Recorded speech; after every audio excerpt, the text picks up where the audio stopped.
Barhydt. I'm CEO of Abra. I want to take a lot of the stuff you just learned about in the last presentation, which I thought was great, and show you a practical example of how that solves a problem that I've been working on for almost 15 years. Okay?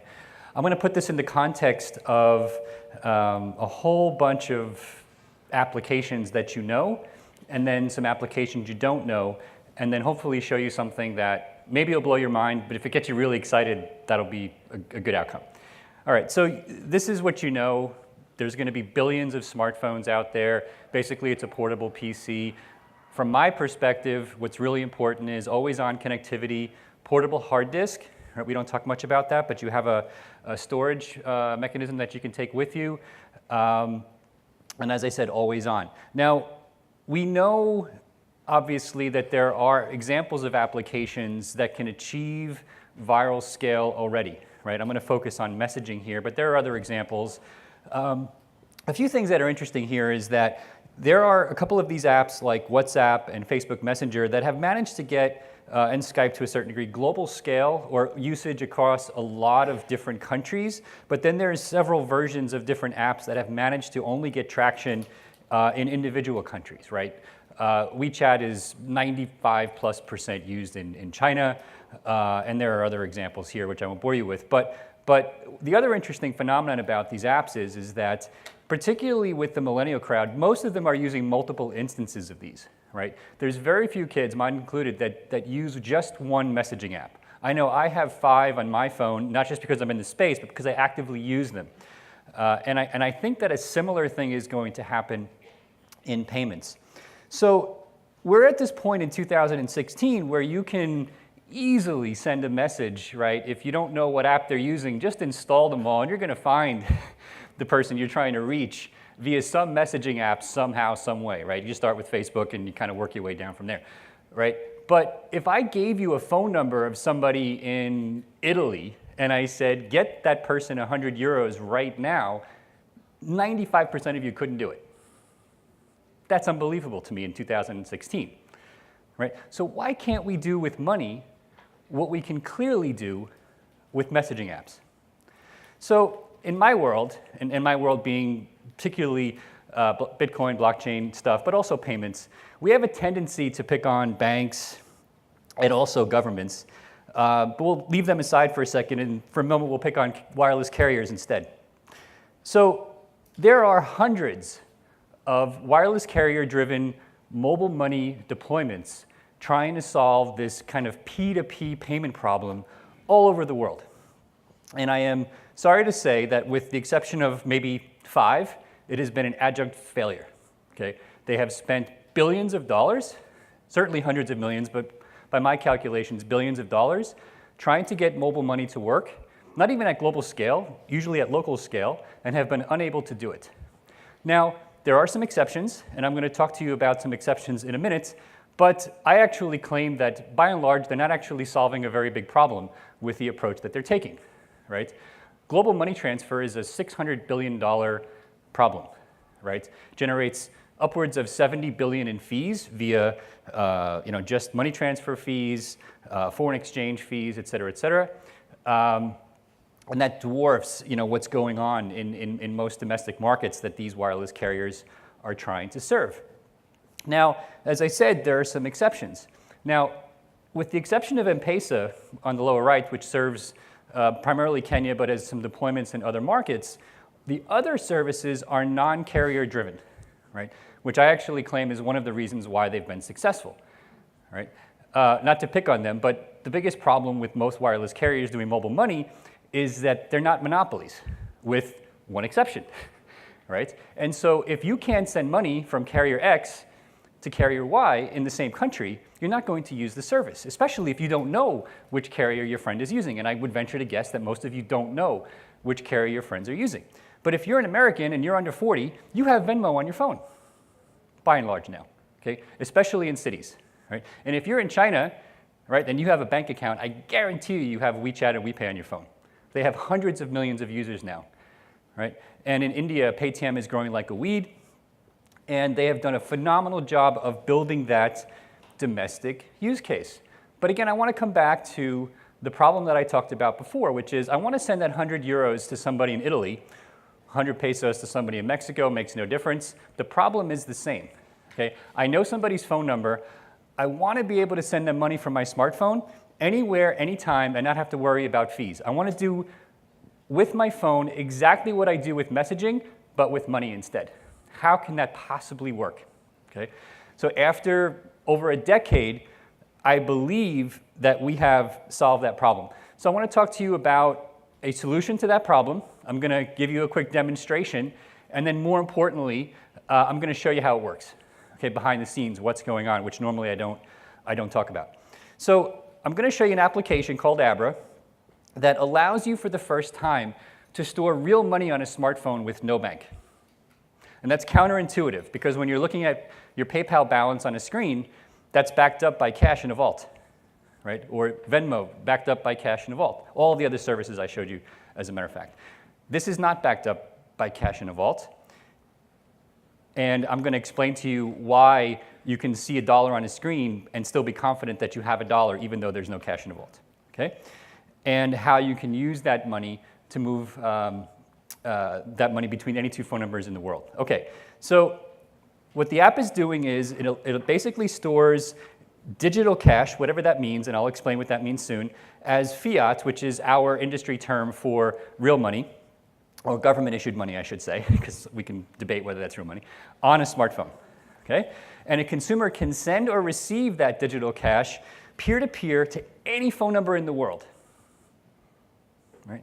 And then that introduced an interesting problem that we had to solve, which was, well, how in the world do you get this digital cash on and off a smartphone in 200 countries? And after racking my brain for 18 months, there was only one solution I could come up with, and that was to turn every smartphone in the world into an ATM machine for everyone else. And I'm going to show you how that works. Okay? So I'm going to show you an example of how to deposit money on a phone, send money, and withdraw money from a phone with no banks, and it makes no difference whether you're sending money with the same currency or exchanging currencies between the phones. And I think in this example, we're going to do dollar to dollar. But I'll explain why it makes no difference when we get to the how it works section. Okay, so I'm going to start the Abra app, authenticate myself. I've got $9 on my phone. I need to add more money to my phone.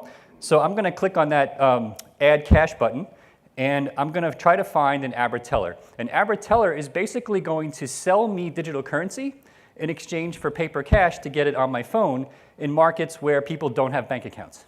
Now, I could use my bank account if I'm in the US or Western Europe, but I want to show you how this is going to work at global scale. So I'm going to take this example first because it's the harder example.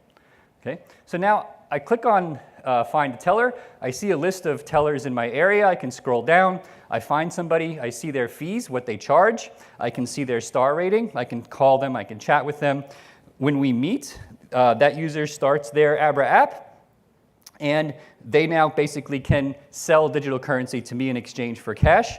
They press the teller button, which is the lower left button, because the teller has to register, kind of like an Uber driver, right? An Uber driver is using the same app as you, but they have functionality in their app that you don't have.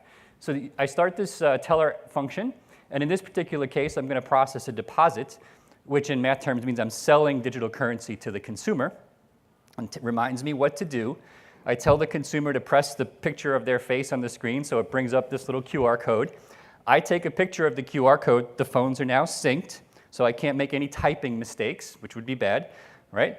And so now I'm going to process the deposit because the app automatically identified the consumer, right? So when I type in the amount that they're depositing, right, it adds the fee, because you go back to the slide where you saw my fee, so that I know exactly how much money to collect. Once I collect that money and press the button, that consumer sees on their phone, you now have another $10 on your phone. Done. Okay? So we can each provide star ratings to each other, again, very much in that kind of shared economy, Uber, Airbnb model, and we go about our way. So now the consumer who has $19 is going to send some money to someone. In this particular case, they're going to send $5.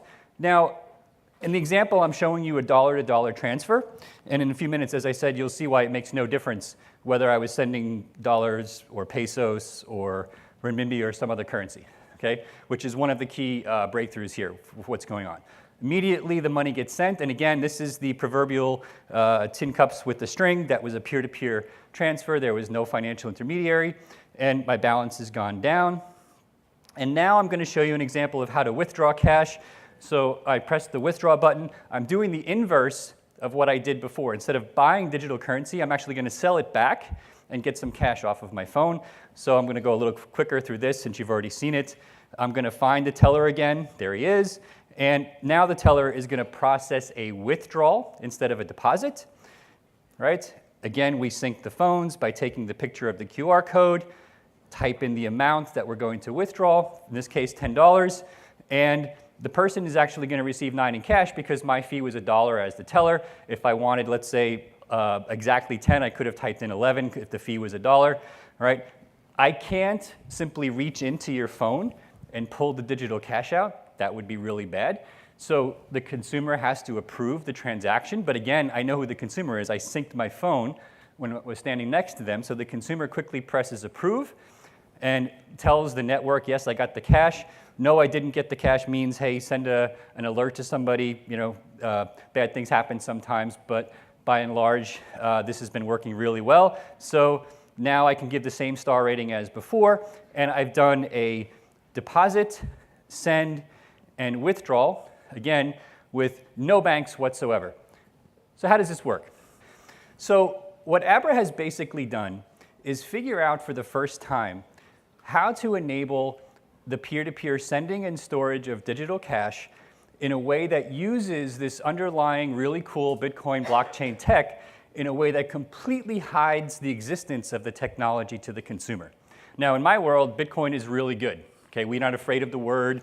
It's no problem to utter the word Bitcoin. In a lot of places, you only hear the word blockchain because we have this fear of language. That's not a problem that we're trying to solve. Okay, I'm trying to solve the problem of how to get that $100 to Italy for a consumer who has no idea how to understand what I'm about to show you. They only know that they have $100 on their phone and that the person in Italy is going to have 100 euros and somehow needs to get it off. They're not interested in any of the mumbo jumbo. They just need to get the money there and on and off the phone as quickly as possible. But this is not possible in any other way that I've been able to find other than the solution that I'm about to show you. Okay, so we have a way now to store real cash on a phone, again, real cash on a phone without the proverbial fiat paper in a vault. Now, if you know anything about Bitcoin, you know it's just in one perspective, it's an asset just like gold. The value of that asset goes up and down in real time, right? So if I'm using that asset class, I can't just give the consumer Bitcoin and not tell them that the balance is going up and down all day, right? Which obviously would introduce a lot of complexity. So we've had to figure out how to completely eliminate the volatility so that if I give you $5 worth of Bitcoin at time X plus 1, it's guaranteed to be $5. And I'm going to show you how, for the first time, we've been able to solve that problem. But at the same time, if my balance is protected in US dollars, and I'm sending that money to somebody in Italy, they need to receive the money now protected in euros, or in Mexican pesos, or Philippine pesos, or whatever currency they want to hold, right? The system addresses that piece as well. And then lastly, right, how in the world do you get this money on and off the system using not only the tellers that I mentioned, but for everybody in this room, a bank account, right? And we had to build a global liquidity solution to solve that problem as well. So the underlying Bitcoin blockchain tech proved essential to making this work, but the complexity of what we had to build around this to make it really useful for the average consumer so that they didn't have to understand any of that, again, that mumbo jumbo, was daunting, to say the least. All right, let's talk about these one at a time. All right, so when you install the Abra app, it looks just like WhatsApp, right? You validate your phone number, but what's really happening is a hierarchical deterministic wallet, which is basically a public-private key pair in Bitcoin crypto parlance, is generated on your phone. But again, the average consumer would have no idea what I just said. So the public key is mapped to their phone number, stored at Abra, so that the person you're sending money to doesn't have to know anything but a phone number, right? Kind of like a white pages model, right? And that private key is stored on your phone. I have no access to it. One of the beauties of this model is there's no centralized way to hack people's money at Abra. Right? First of all, if you hack Abra, you have nothing from a financial perspective. But if you hack any one individual's phone, you may have their key, but you don't have anybody else's key. And in my opinion, that's the way the crypto was meant to be used. And the problem with all this hacking you hear has nothing to do with Bitcoin or blockchain. It has to do basically with how third parties are storing people's keys, which is a Dropbox problem. It's not a Bitcoin problem. Okay? So the second piece of this part one here is that when I publish, I'm publishing to the blockchain. But this is where the Bitcoin tech is super interesting. Right? Bitcoin is not in the ones and zeros behind the scenes, it's not an asset like gold. It's actually a programming language. Right? And that programming language basically only does one thing. It allows you to move ones and zeros from an output, which is somebody's private key, to an input, which is somebody's public key. But those programs can be automated in a way that creates what we call smart contracts. And those smart contracts are used by Abra to do some really interesting things. The first is do peer-to-peer transfers with no banks, which is what the core Bitcoin tech enables. But it also enables us to do it in a way that creates this synthetic currency, which is what fixes the value of the Bitcoin in dollars, which I'm going to show you on the next slide, I believe. Okay? The sends are real time, right? So think about SWIFT, think about Western Union, even PayPal. If you've ever had your money held for 30 days, it's god-awful, right? So here we're saying for the first time, it doesn't matter what two countries in the world the consumers are in, every send works the same way at Abra. So if the two gentlemen here are sending money to each other, or you're sending money to somebody in the Philippines, Abra works 100% the same way in every instance. And that's one of the breakthroughs here. Right? So the second part of this, now I have a means for storing money on the phone using this public-private key crypto, and I can send it peer-to-peer. The second piece of this has to do with the volatility. And this is something that I very rarely talk about in public. This took me a year to figure out. Okay, so again, I have gold in my pocket, right? I want to hand you that gold because I owe you $10. But if you can't sell that gold for 3 hours, it's possible the value of the gold has fallen 20%. So in that scenario, I'm asking you to take volatility risk on the gold that I just handed you in order to pay you what I owe you. Now, in the real world, you could do something like hedge the gold, and there are various ways to do that. In the US, you could buy a put option to protect the downside. That's expensive because you're getting the benefit of the upside. In Europe, you could buy a contract for difference. Those are illegal in the US because the brokering of those allows you to bet on anything. There are various ways you can hedge this. I think most of you would get the point I'm trying to make. How can you do that on the Bitcoin blockchain in a way that doesn't introduce any centralization, right, or any regulated centralization, more importantly, and addresses the core problem? And that's the idea of the synthetic dollar that we've created. It uses those programs, those scripts that are inherent to Bitcoin, to create contracts for difference that are self-settling on the internet. In English, what that means is when you move the money, if the price of Bitcoin has gone down, you get more of it automatically. And if the price of Bitcoin has gone up, you lose some of it automatically, such that the value of your balance is exactly what it's supposed to be, with no financial intermediary whatsoever. Okay. This is a big deal. All right. So, thanks. All right. Part 3. How in the world do you do this in 200 countries? It turns out, thanks to some of my really entrepreneurial friends, that there are Bitcoin exchanges in over 100 countries now, which is awesome. Now, a lot of these exchanges are not highly liquid, right? Outside of China, US, and Europe, Bitcoin liquidity in terms of speculation is relatively low. In those 3 markets, including all of the SEPA markets in Europe, Bitcoin speculation is rampant. But it turns out that for that synthetic dollar slide I showed you before, I don't need those exchanges to be liquid. I just need them to exist. Abra brings the liquidity to the table because there's always a buyer and a seller if you follow the financial engineering of the synthetic currency. And so very quietly, Abra has been doing deals with all of these exchanges all over the world to create a global network where people can get digital currency on and off a phone and not even know that if you're a bank consumer, you're actually buying Bitcoin at an exchange. Now, the terms of service make this clear, because ethically, I have to tell you that you have a Bitcoin wallet. And by the way, you can't lose your phone. I think the previous speaker mentioned the idea of backing up money. Well, we have this problem in spades, right? Because if I have 1 billion users, I now have 1 billion people who need to back up their money. And if they don't, they're going to be very upset with me, right? And so the first thing that happens when you receive money in the Abra app is a big pop-up window that says, stop what you're doing and write this down right now. Okay? And we get people who don't do it. And luckily, the vast majority of people have been doing it. And this is one of the areas where I'm spending a lot of time personally right now, is this idea of how to help consumers auto backup private keys. But the key management problem has been around literally since the mid-90s in my Netscape days. I was designing certificate authorities, and people haven't been able to figure this out. So if any of you have a good solution for key management, we're very interested. Anyway, so back to the problem of liquidity management. So we have this global network of crypto exchanges, right, all of whom have to have bank accounts in order to be in business. If you are in the Czech Republic and you have a Bitcoin exchange, you're taking SEPA transfers, which is their ACH in Europe, into that exchange. That's all we need, because now a banked consumer has a means to ACH money into their accounts by effectively issuing a buy order, unbeknownst to them, for the digital currency. It hits the Abra app, it's immediately hedged in euros. Your balance on the screen is now shown in euros with no volatility risk. All the teller is doing, that I showed you before, is basically buying that digital currency in advance from the exchange, just like you would if you had a bank account, and then selling it to you for a small profit.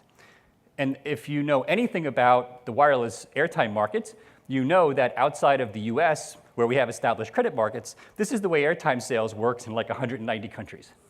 Right? According to our calculations, there are 30 million people who are already selling prepaid wireless airtime for a profit, right? On street corners, convenience stores, et cetera, et cetera. The Abra model simply eliminates the middleman from that transaction so that they're doing it peer-to-peer, which makes it legal everywhere, right? That's why we call them tellers, by the way, instead of agents, because the agent term tends to connotate middlemen in the banking world, which is something we're trying to make clear that we're not doing. So now let's kind of summarize, right? We have a solution that allows us to get money on and off the phone in 200 countries, protect the value of that in any currency that Abra chooses to support, and move that money peer-to-peer between any two phones. And the contract that I mentioned that runs in software automatically rehedges in whatever currency Abra chooses to support. Okay, so where are we with this? We've been trialing this for about a year in both the Philippines and the US with thousands of users. We've never lost a penny. At least we haven't. Some people have chosen to ignore the backup message. And we're going to get better at that in the future by doing things to automate that on their behalf, using things like iCloud and Google Cloud and whatnot. We will be deploying this in dozens of additional countries now over the next 12 months or so. And yeah, our goal is to be global in about 24 months. And that's it. Thanks for listening.